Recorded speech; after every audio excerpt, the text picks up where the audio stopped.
Hi, I'm just gonna go through the latest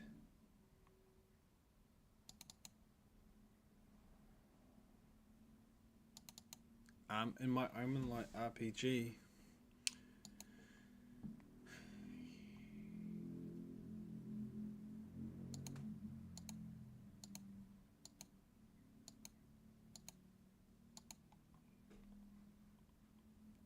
Let me just zoom in a little bit. Okay, so this is my latest version of Omenlight, which is my approachable guide to running your own role-playing game adventure for your friends and family. Background. So, unfortunately for the characters, the heroes are all dead or broken, martyred in the battle to push back the demonic forces entering the world. All in all, an uneasy peace has come across upon the realm of the Banner Prince. Those who dabble in the dark arts have been outlawed and banished to the lands without. The Banner Prince has not been seen for over 12 moons, and some are saying that he has succumbed to the dark blight. It is now the year 729, and there is an impending doom on the horizon, and those who are brave enough or foolhardy enough will heed the call to defend the realm, or simply watch it burn down. The world is harsh and unforgiving. The game features a variety of characters, both good and evil. Players will have to choose their allies carefully, as the wrong choice could spell disaster. Players will have to use their wits and skills to uncover the truth and save the world from destruction. So that's a bit of flavor text. You can read that how you will. You can take bits of it. You can leave bits of it. It's just to sort of get people inspired into the world. So your players play as a band. I mean, you can play it solo if you want. Where you act as multiple characters, I guess. You could play it like a funnel almost if you wanted as well. But this is more of a story narrative driven role playing game, as you'll see as I go through. So you play as a band, and the keeper is what the game master, the GM, is. So when I refer to the keeper, that's the game master. You are a band of wayward adventurers, miscreants, zealots, or blasphemers, wandering the lands without in search of answers, relics, or survival. So this is another one of those games where you don't play the heroes because the heroes are all gone. You play average people, nefarious people, not near do wells, who have just fallen into whatever situation. A bit of game mechanics here is your band always shares a token, a burden, and a shadow. So a token can be like a carved idol, a bone charm, or a haunting lantern. The token has its own number and can be rolled when invoked. So what happens is you can come up with your token, and then you can roll a d6, and then assign that number to it. But it has to be obviously, if you roll a 6, just re-roll. And then if you roll equal to that number, then you invoke what happens on that day, and they can be used once a day. I actually need to add that to this because it's in my head, but it's not on the page. A burden is a curse, a debt, or an oath to someone or something. So this is like a narrative thing, and a shadow is a threat that follows. So that's another narrative. That can be almost like a ticking clock as well, used as a ticking clock.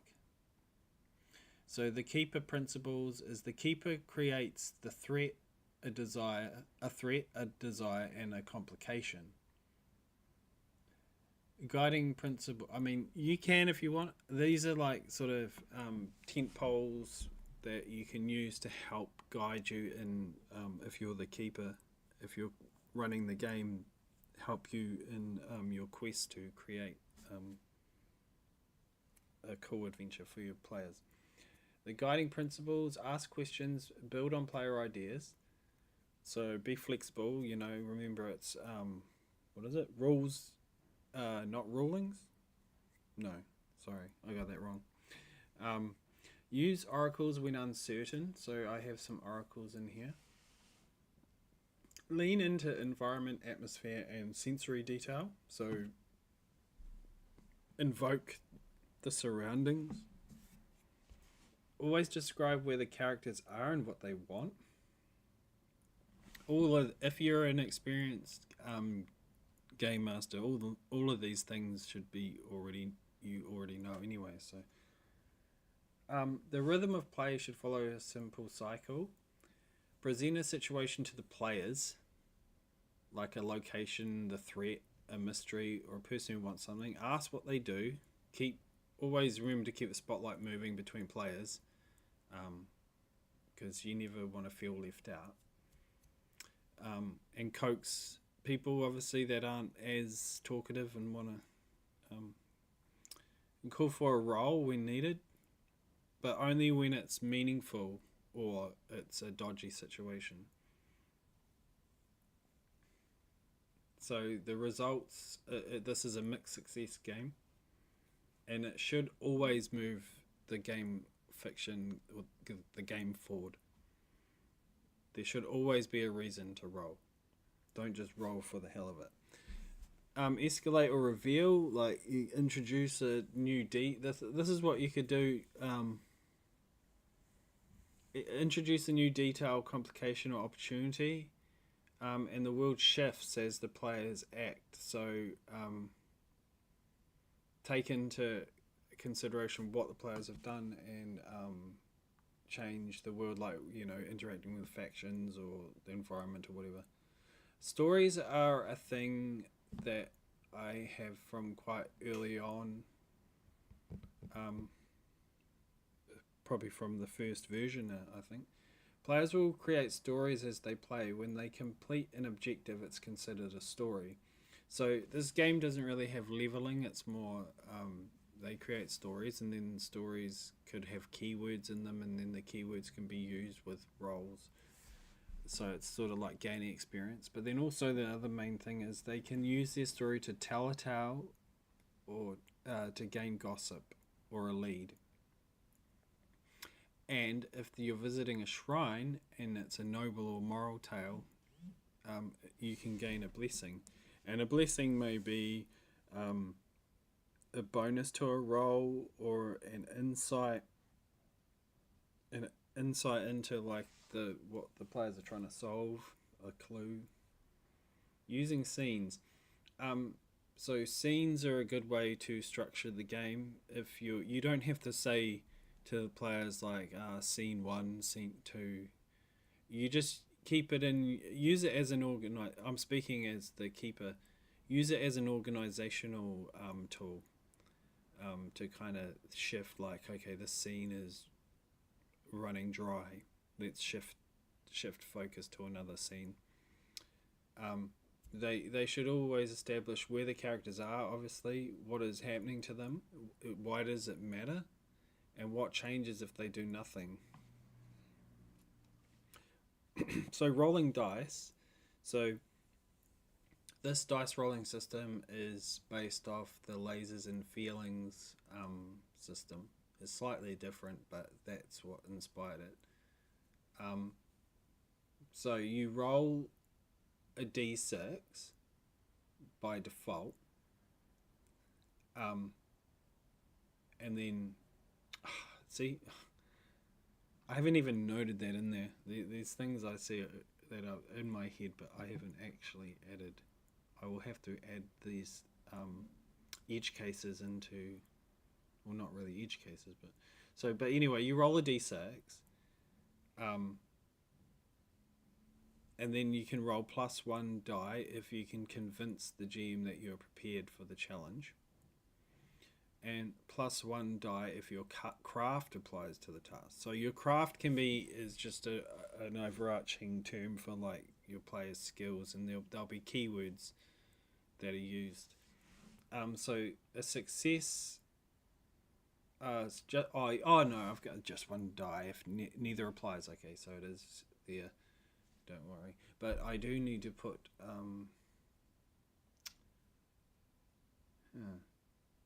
that a success is, well, I think because I'm still sitting on the fence, because I mean a success is going to be a 5 or a 6 is the general thing, but it'll be difficulties. Okay, yeah, I think I actually pulled that bit out and didn't put it back in, for unless it's somewhere else. Okay, anyway, that'll be rectified in the next version.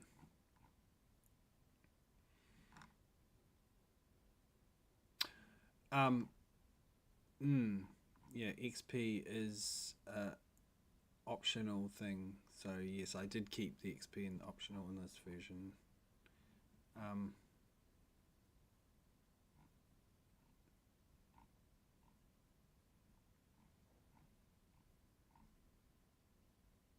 So these are all the oracles. So the total book is 22 pages and it's an A5. So I've tried to keep the layout very simple.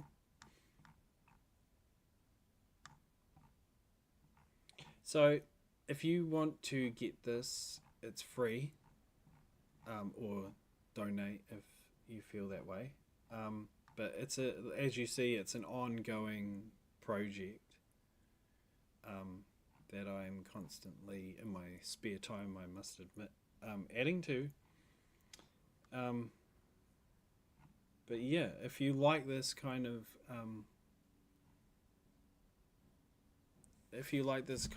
role-playing game system, go to my itch page. I'll put a link in the description and check it out, and please give me feedback. And yeah, I don't want to say too much, but I've been writing a setting book for this for on and off for a few months now, and probably almost a year now actually. And I hope to have that released maybe the middle of this year. And I don't know how I'm going to do that, whether it's going to be crowdfunded or I'm just going to finish it and then sell it on itch. But it won't be very expensive. It will be, but I do want to, create value for what it is, because it is going to be not a huge book, but it's going to be a good book. So watch out for that as well on my itch page. Bye.